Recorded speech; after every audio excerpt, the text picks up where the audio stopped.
So here's what happens next. Gonna put the landing gear on. I got a flat coat and the decals on. And was checking the fit of the landing gear, and I noticed these front landing gear.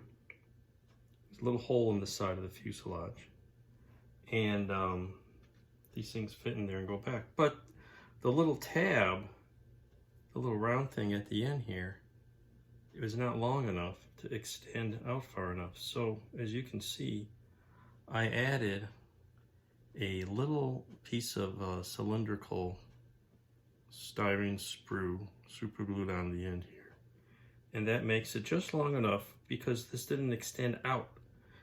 The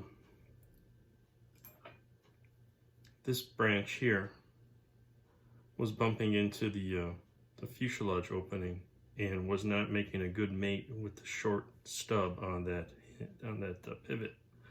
So I made it a little longer, and so now it'll stick out far enough. And as you can see in the pictures here, you know, that sticks out, and there's even a bit of a gap from that elbow to the edge of the fuselage. And you didn't have anything like that with what the kit provided. So I extended that, and I'll repaint the gear. Meanwhile, as you can see, I've got the tail gear on, and there's a little bit of a slope the way it sits. It doesn't sit really flat, so the fuselage is sloped back a bit. So I propped this up to kind of simulate that, and I've got this glue sitting up here, and then we'll touch up the paint and get back to that in a bit. Well, everything's put together, as you can see. I still haven't taken the masking off the windows, but first I want to do a little wash. So we're gonna do that right now. I'm gonna put it on this board so I can minimize handling. I can move it this way. So with a little wash, how I make my washes when I use paint, it's like we use a dark gray or a medium gray, maybe a drop of paint, and a couple of drops of water. That's good. And then a bit of, this is Dawn dishwashing soap, and we're gonna use a Q-tip just to extract a little. Actually, I think it's a solution of Dawn soap. We'll just use this Q-tip to extract it, and then we'll just stir it all up with that. And that gives us a very shallow pan of water. And now we take a long, skinny brush, which I should have had out, but I didn't. Something like this. And we're gonna always start on the bottom where you can't see it. And this holds a lot of paint, but it's also got a very nice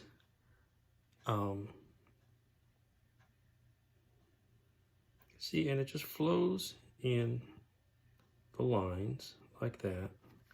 And then we got another Q-tip and quickly wipe off any excess.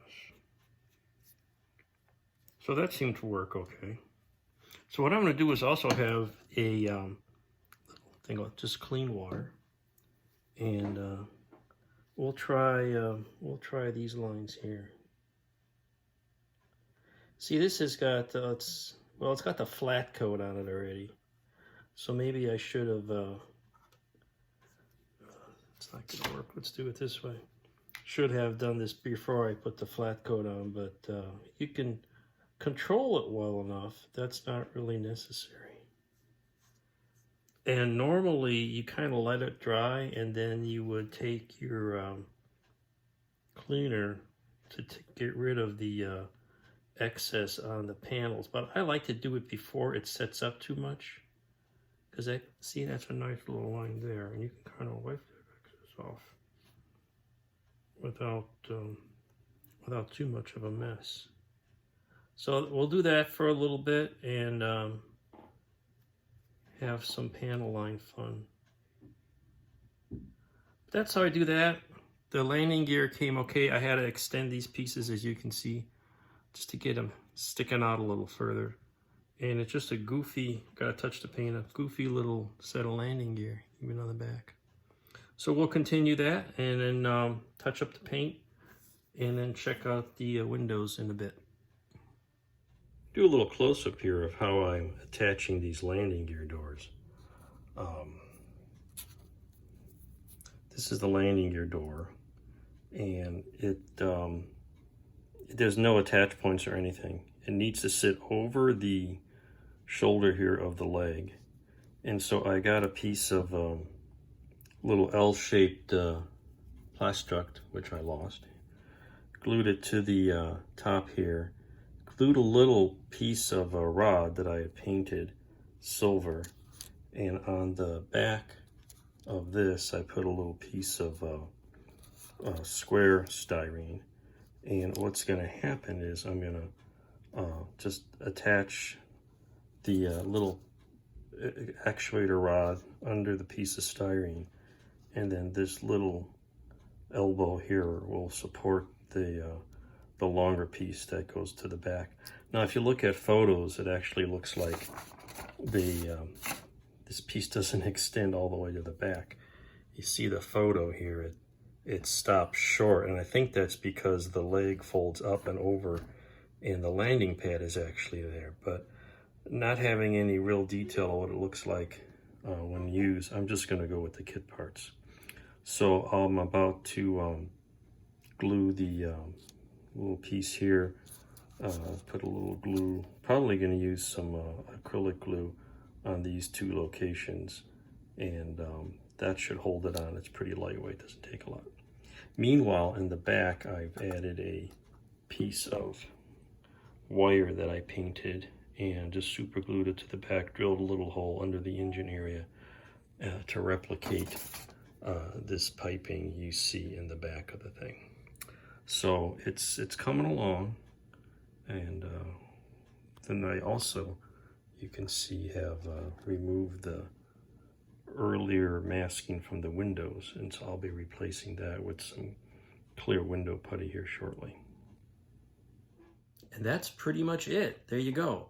So I got the landing gear doors on. As you can see, I've got some little support pieces inside. I got a little rod here and a little L bracket here out of some styrene strip, and that otherwise there's no parts provided at all to mount these things on.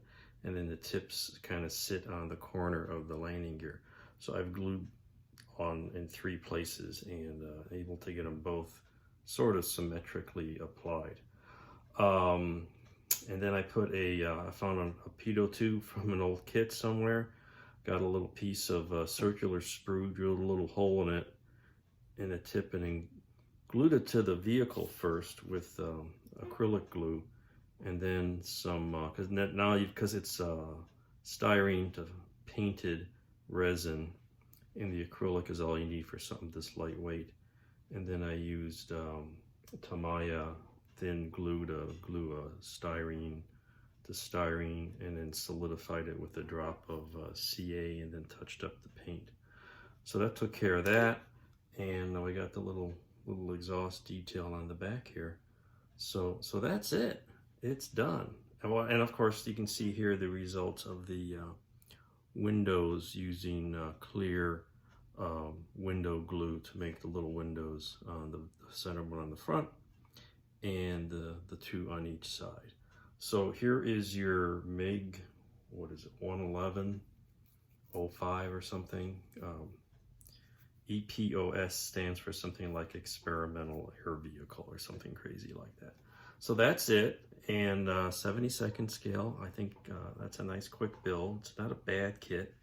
It's a little fussy in some areas. And now what's interesting is when you line it up against some other lifting bodies. So here we go against an old Cosmos 1445 that I made decades ago when that thing flew, and we had a few photos the Australian Navy took on a recovery from a recovery ship. This was recovered in the ocean, and I made some drawings and scaled that based on the scaling off of having people nearby. But that's that same basic shape with some variations, and that's estimated at 70-second scale, the same as this resin kit. And then of course you can put it up against some similar era US vehicles, the X-24 and the similar but different shaped X-38. You can see they're roughly the same size vehicles, but there's a different aerodynamics going on here. And it's just an interesting comparison and fun to have a collection of re-entry vehicles or lifting body vehicles used by both nations. So there we go. Not a bad build. Kind of, you know, a little bit of fussy parts as you might have with any resin kit, but certainly something that's kind of fun to have added to your set of interesting aerospace vehicles. So thanks for watching, and enjoy your modeling.